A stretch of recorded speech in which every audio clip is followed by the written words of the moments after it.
एक राजा है, एक घोषणा की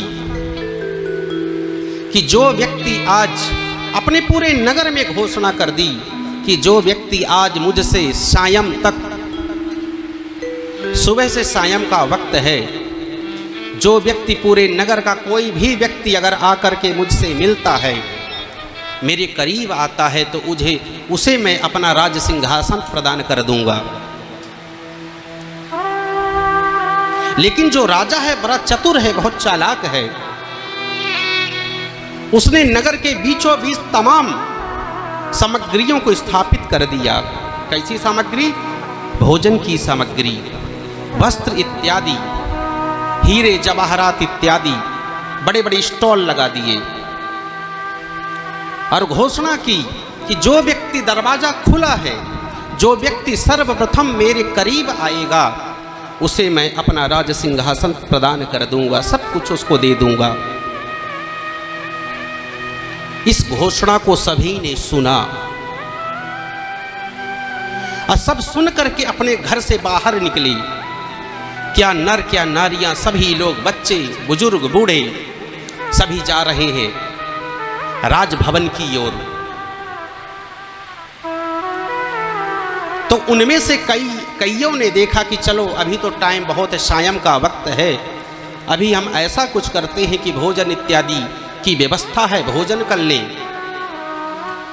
कईयों ने सोचा कि भोजन तो बाद में कर लेंगे, जब आगे बढ़ते हैं तो सोने के पर्वत हैं, चांदियों के ढेर हैं, हीरे जवाहरात इत्यादि सब कुछ स्टॉल लगे हुए हैं। कईयों की नज़र चांदी के ऊपर गई, कईयों की सोने के ऊपर गई, सभी अपनी झोलियों को भरने लगे। सुबह से शाम हो गई, सायं का वक्त आया, समय, वो मुहूर्त आया, लेकिन अभी एक इंसान भी, एक व्यक्ति भी राजा के करीब नहीं पहुंचा। राजा बेचारा इंतजार कर रहा है, बाहों को फैलाए हुए, उसका अपने कक्ष में इंतजार कर रहा है, अपने सिंहासन पे बैठ करके देख रहा है कि मेरी घोषणा का जो असर है कितना होता है, कितने लोग मेरे करीब आते हैं, कौन कौन आता है, इसी चिंतन में व्याकुल है राजा। लेकिन ये क्या, सुबह से शाम हो गई, एक व्यक्ति भी वहां नहीं पहुंचा। उनमें से एक ऐसा व्यक्ति था,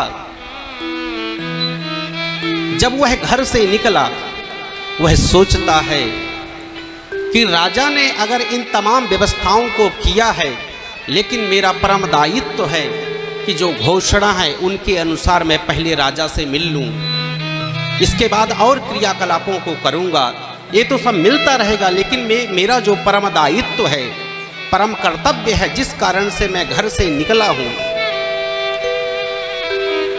वह एक व्यक्ति, बुद्धिमान व्यक्ति, चरित्रवान व्यक्ति, कर्तव्यनिष्ठ व्यक्ति सीधे जाता है, राजभवन में प्रवेश करता है।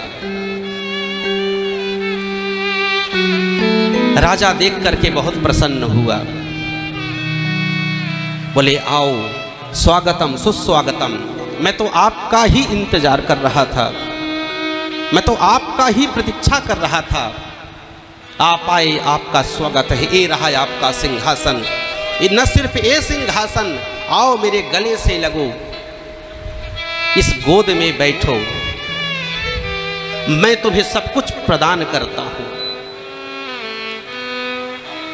बंधुओं, इस दृष्टांत का मतलब समझे, राजा कोई और नहीं, वह राजा है गोविंद, वह राजा है ठाकुर जी हमारे, वह श्री कृष्ण है, वह ईश्वर है। हम जब गर्भ में आते हैं तो भगवान से प्रार्थना करते हैं, गोविंद हे गोपाल, मुझे कम से कम इस बार बाहर कर दो, मैं जा कर के आपका भजन करूंगा, आपका पूजन करूंगा, आपका सत्संग करूंगा, आपके बनाए हुए नियमों का पालन करूंगा, आपके अनुसार चलूंगा, आपको भी मानूंगा, आपकी भी मानूंगा। लेकिन हम भूल जाते हैं, जब इस धराधाम में आते हैं, मृत्यु लोक में आते हैं, तो राजा तो इंतजार कर रहा होता है।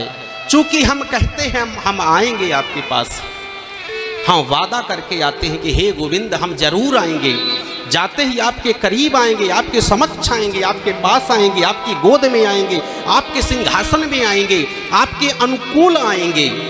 लेकिन आते ही हम सब भूल जाते हैं, हम लग जाते हैं वही भोजन में, लग जाते हैं वही कमाई में, लग जाते हैं वही तरह तरह के कार्यों में। और वह राजा, वह गोविंद, वह ठाकुर आपको निहारता रहता है, आपको देखता रहता है, आपकी प्रतीक्षा करता रहता है और आप नहीं पहुंचते। वह राजा कोई और नहीं, वह आपके ठाकुर जी हैं।